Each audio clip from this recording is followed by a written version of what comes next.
aton katanan, to my fellow alumni, beloved teachers of Cansolabao ES, headed by their gorgeous and dynamic school head, Ma'am Rona Lacandazo. Dear friends, spectators, barangay officials of this barangay, headed by our barangay captain, Honorable Mario Basada, who had graced with us tonight. Tonight is truly a night to remember. As we come to the close of part 1 of this joyful and meaningful celebration, karuya ko maghataghin kinasing-kasing pasalamat. Tagsa-tagsa, especially and host batches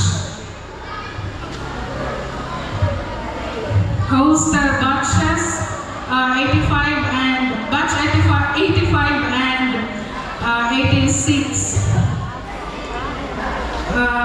For this year's alumni homecoming celebration, tagatahirahin mapasok nga palakpakan.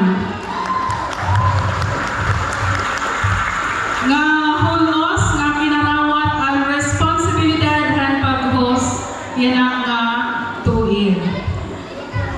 So this homecoming is more than just a reunion. It is a celebration of who we were, who we are now, and who we hope to become. Ang damo hapon tigang pa iba-ibang lugar. May from Manila, from abroad, may daliwat tigang lagi hapon at aton barangay.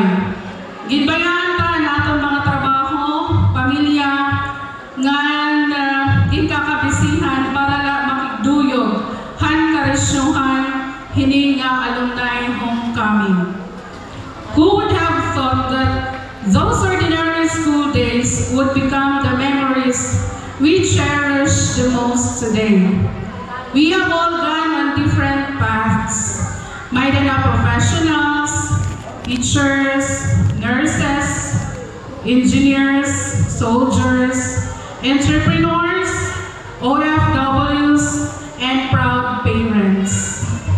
Pero, bisan mahan kabarakahan kinabuhi, we find our way back home.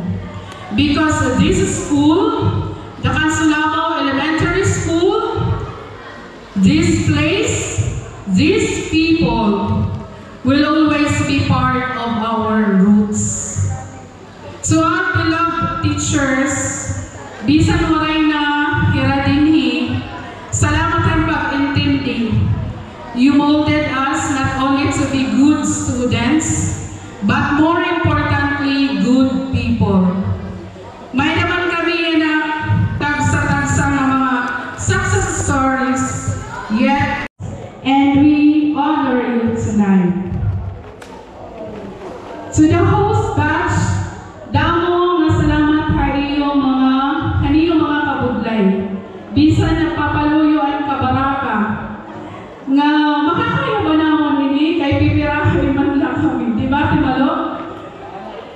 Still, you were able to make this event a successful one, but of course with the help of the teaching and non-teaching staff of Cansolabao Elementary School. So, you were able to make this event a successful one. You made this day smooth, meaningful, and full of life. You made us feel welcome, important, and remembered.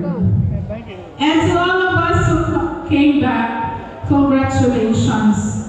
Because we didn't just show up, we brought with us our time, stories, and genuine presence.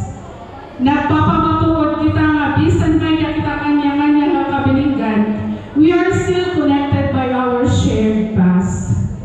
So, as we end the first part of this program, I invite you to give a smile at the faces you've seen again.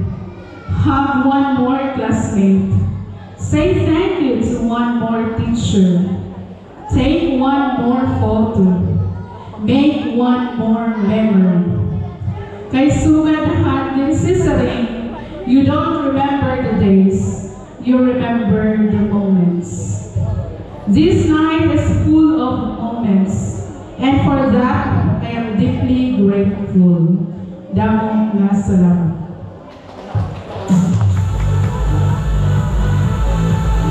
Thank you so much, Ma'am Marian. So that ends our first part of our program.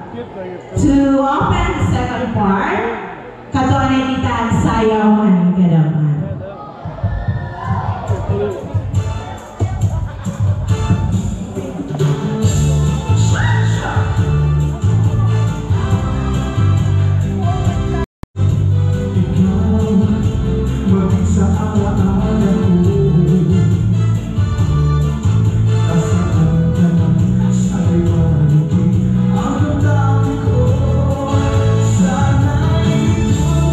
Sana'y ito, nakinig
here to watch it. We acknowledge ang presensya sa atong retired teacher, wala iba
Thank you.